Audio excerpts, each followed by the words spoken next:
Yeah, so my other option was Pensacola Christian College, which produced the curriculum I was raised in.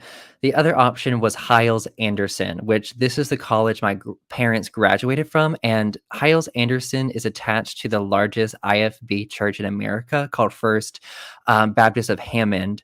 And it was started by the leader Jack Hiles. And at one point, this church had a membership of over 100,000 people. So he knew how to get large numbers of people in. And, I think it was in the 70s, that's when he started Hiles Anderson and attached this college to this massive church. So to really produce all these different preachers, missionaries to spread their message across the world because they saw it as truth. So they were very big on numbers.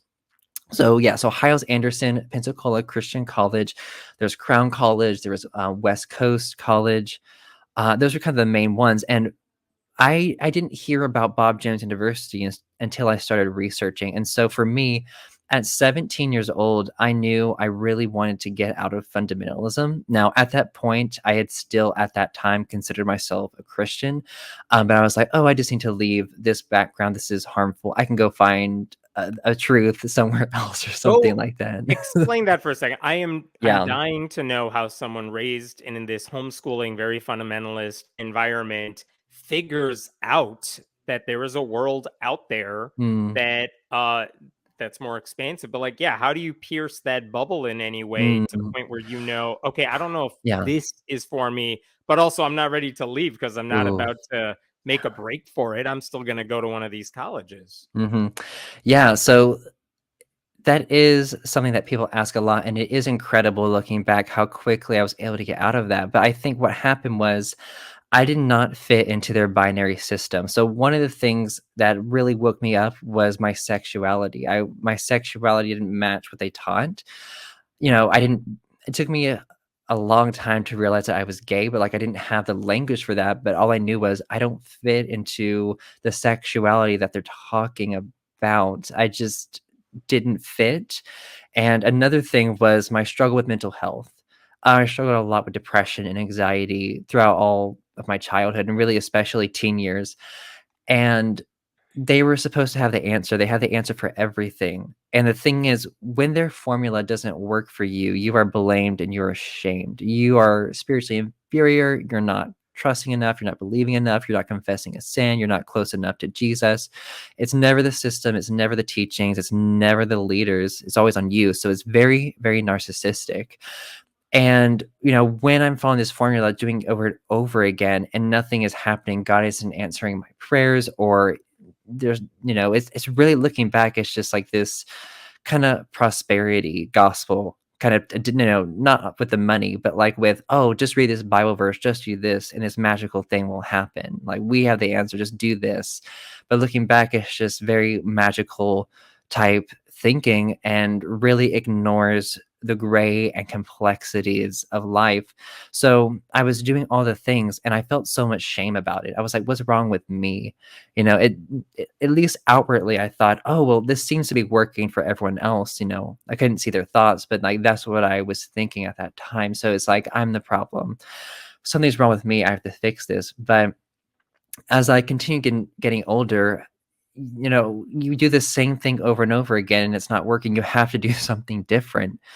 And I was not allowed to have access to any books or information outside that system. I didn't have access to an internet browser to search the internet until 17 years old. So my Dying to know what your internet searches were like at that point. But also, like, if you're questioning your sexuality or you're going yeah, through the mental health issues, I have to think like, well, did you have anyone to talk to if you couldn't figure it out on your own and you couldn't search for it? I had talked to my parents about it, and they were not helpful at all. They would just say the same things that they were told growing up, "Just read your Bible and pray." I had tried to get on medication at 16, but my parents would not let me. They would not let me go on medication, and I told them I was very depressed, and they wouldn't do anything about it. They didn't even take me to a therapist. That's very looked down upon in that environment. And so, yeah, they just brushed it over and pretend everything was fine. and I ended up falling into a major depressive episode at 16 years old, and they're seeing the consequences of this with me, just being in bed, not eating, not doing anything, just there like a potato on a bed, and just they didn't know what to do about it. And my dad handled it really terribly. I remember him yelling at me at the dinner table to just get over it, just eat. So they just don't know how to deal with mental health in these environments. And so um, I had to repress it. I just had to put on a shining happy face and pretend that everything was all right. And, we would go to this church cult, and everyone thought we were the perfect family. But in reality, we were not at all. In this household, my family, it operated like a cult. My dad was the leader. We weren't allowed to question him. He had the truth. His interpretation of the Bible was 100% correct. And he could be really cruel with his power at times. And me and my brothers, they used corporal punishment on us a lot growing up, and we were made into these perfect soldiers for Christ that rarely ever like disobeyed or went against what they wanted. So if in that environment, your needs are not considered at all, especially for children. So you just learn to repress things and hide it. And so I think for me, my mind adapted with that trauma in different ways. And it would come back up a lot, and especially at Bob Jones.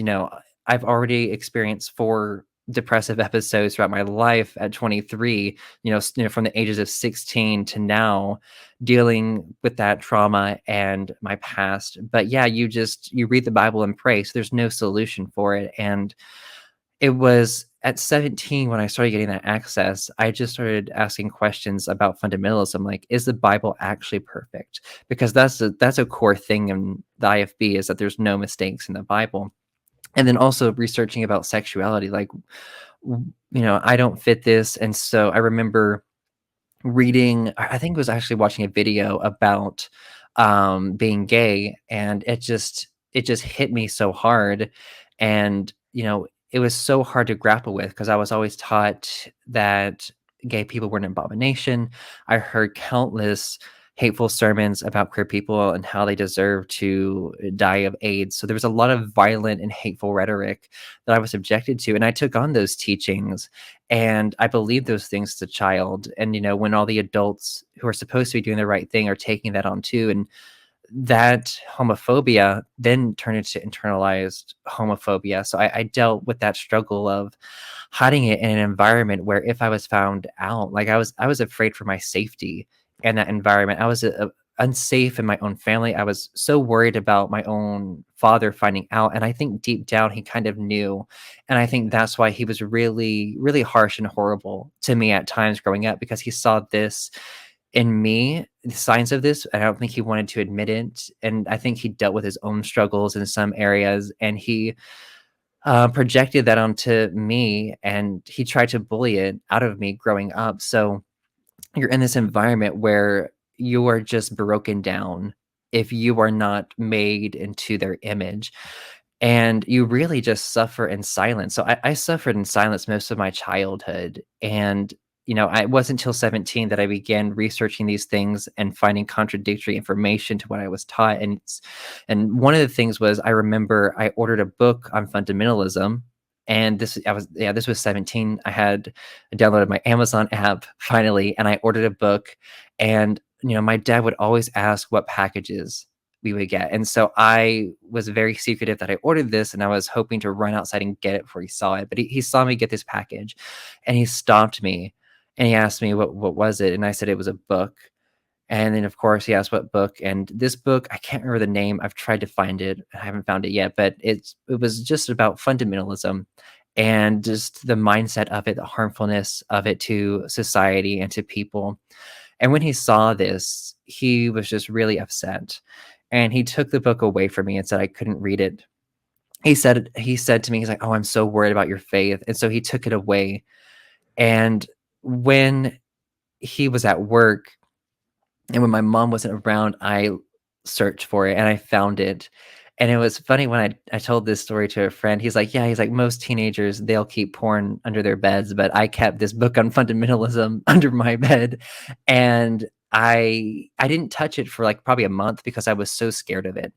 Because if I questioned this, I would lose everything. Like, I was so dependent, this was all I knew, so if I questioned that, I would lose so much, so I kept this book under my bed, um, and I didn't touch it for a long time, but for me, like, I was suffering so much, I was like, "I have to find another way." So, to read the things that stood out to me in this book was that, fundamentalism clings so much to certainty, and it has this extreme black and white mindset and this us versus them that demonizes anyone who believes differently and can turn very violent, And it and it can. starts with something very early too. It could be something Mhm. small, but if you start Yeah. having doubts about something small, Mhm. then the dominoes start falling really It quickly. does. It sounds Yeah. like then trying to send you, I mean, getting you to Bob Jones University is a way to make sure you stay on the right path, because at Yes. 17 you're clearly showing signs of weakness in some way.